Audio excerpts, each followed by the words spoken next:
Sir, historically, Tamil Nadu was a land of seafarers. I am proud that for the fact that Tamil Nadu can boast of yet another significant name in the maritime history of India. Sir, the famous freedom fighter, V.O. Sidambarana Pillai, popularly known as Kappalottiya Tamilan, literally means that Tamilan who draws the ship is the first to start Indian shipping service way back in 1906 under the name Swadeshi Shipping Company from Thoothukudi. Considering his contribution to India's maritime revolution and the challenges to honor his service, I wish to recommend that the statue of Thiru V.O. Sidambaram Pillai may be installed in the new Parliament building. So first, let me appreciate our Honorable Minister of Ports, Shipping and Waterways, Sri Sarbananda Sonawalji, for fast-pacing the initiatives towards implementing the Green Port Policy. At this juncture, I wish to appreciate the initiatives of our government aimed at reducing the logistic cost in India to 10% of GDP within the next 3 years. Sir, our Honorable Prime Minister, Sri Narendra Modi ji, envisaged the Maritime India Vision 2030, a 10-year blueprint with the aim of overhauling the Indian maritime sector, an amount of 3 lakh crore investment in port projects that in turn promises to generate employment for 20 lakh persons have been envisaged to further boost performance and productivity of our maritime sector. Sir, at this time, I also wish to place a few recommendations concerning certain specific projects and initiatives with regard to the ministry. Sir, manning of ships with trained, capable and certified seafarers is a rising challenge.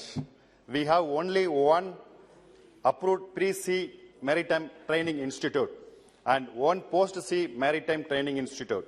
The allocation of rupees 1 crore for research and development is grossly inadequate, which I recommend to be enhanced. Sir, I am the member of the Court of Indian Maritime University. Honorable Minister Sri Sarbananda ji was kind enough to personally inaugurate the Merit Workshop in Chennai in last year December. Sir, this key institution importing maritime training and R&D is faced with severe shortage of funds. Students lack hostel facilities. There is shortage of industrial experts in training, and students' placement opportunities also need further boost. Sir, the institution is managing its annual shortage of nearly 20 crore from the available balance, which will be exhausted in another year. A special request for grants under Standing Financial Committee 3-2 amounting to 495.27 crore is now pending clearance from concerned authority. I wish to request through you, sir, to the Minister to kindly expedite the release of this SFC fund and also to ensure that IMU receives continuous endowment of fund.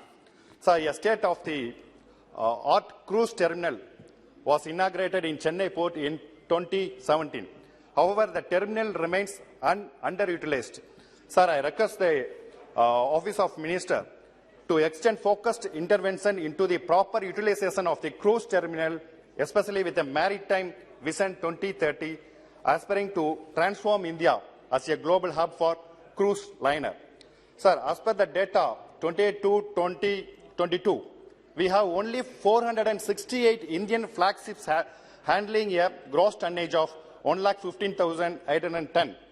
Indian and foreign owners increasingly opt to own vessels outside India. They pay virtually zero tax.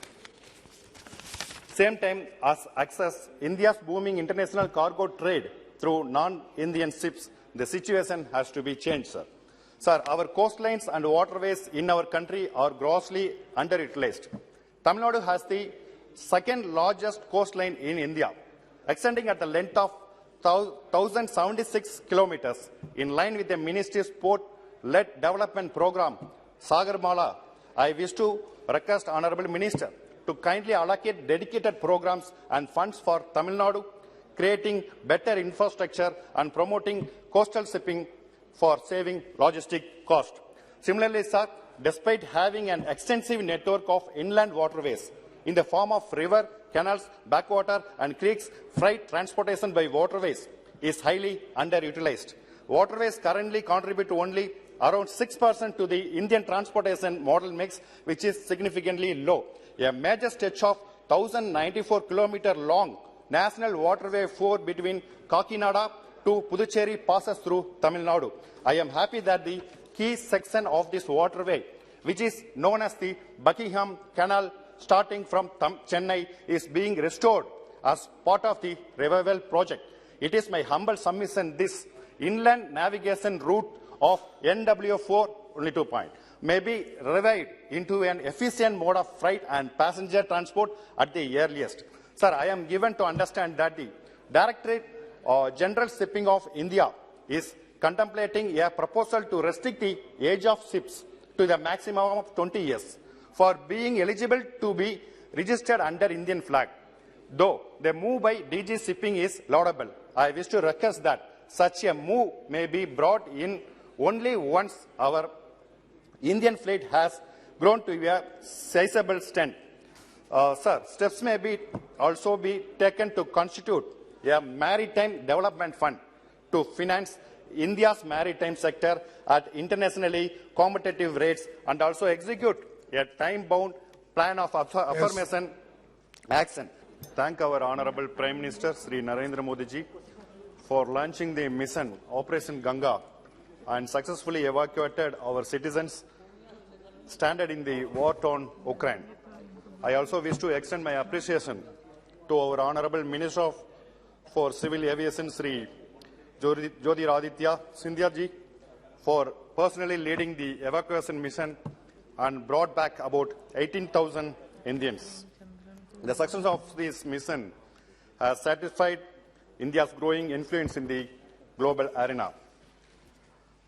Madam, the civil aviation sector in India has witnessed remarkable growth in the last few decades. Since 2014, the sector has been witnessing exceptional transformation both in terms of infrastructure as well as in the working environment. Madam, sir, studies shows that air connectivity has an economic multiplier of 3.1 and employment multiplier of 6.1. Our government has truly recognized the significance of aviation sector in the economic growth of the country, and airport is identified as one of the 7 engines that propel PM Gati Shakti. I welcome the initiative of Airport Authority of India to set up of 9 new flying training organizations in 5 new cities through a liberalist FTO policy. Sir, I wish to conclude, before concluding, by placing few requests through you, sir, with the Honorable Minister, with the objective of developing opportunities of aspiring pilots from our nation. I welcome the liberalist FTO policy introduced by the Airport Authority of India.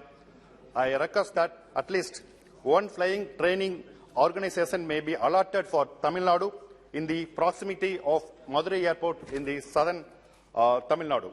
I also wish to propose that considering the anticipated demand for pilots in India in the near future, policies may be taken to ensure development of large chains of flying schools with the more number of training aircraft than the dozens of small fragmented ones that are in any way not sustainable.